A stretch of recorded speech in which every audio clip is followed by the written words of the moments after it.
High বন্ধুরা, কদিন ধরে আমার খুব শরীরটা খারাপ, কিছু ভালো লাগছে না খেতে, জ্বর জ্বর লাগছে। আমার তো শীতকাল এলেই একটা শরীর খারাপ হয়। গতবারে তো ধরা পড়লো হাইপার থাইরয়েড। যাই হোক, আমি ওষুধ খাই, তারপরেও এই শরীর খারাপ। আমার আর ভাল লাগছে না। আগে শীতকালটা এত ভালোবাসতাম, কিন্তু এখন আর একদম ভালো লাগে না। তো সকালবেলা আমি চিকেন করেছি, কিন্তু আমি সেই চিকেন খাইনি, আমি মাছই খেয়েছি। আর এটা একটা থুকপা, এটা আমি করলাম। আমি একটু বয়েলড ভেজিটেবল বা বয়েলড চিকেন খেতেই বেশি পছন্দ করি। তো যাই হোক, এটা স্প্যাগেটি, কিন্তু বাই চান্স আমি স্প্যাগেটিটা দিইনি, আমি স্কিপ করে আমি নুডলসটা দিলাম। আপনারা চাইলে স্প্যাগেটি দিতে পারেন। আর নুডলসটা দিলাম কারণ নুডলসটা ছিল, তাই জন্যই দিলাম। স্প্যাগেটি তো প্রায় সময় খাই।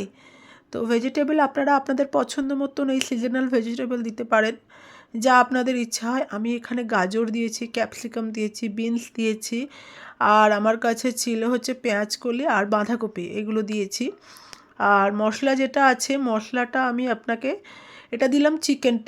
চিকেনটা আগে বয়েল করে নিয়েছি, খুব ভালো করে চিকেন স্টকটা করে নিয়েছি।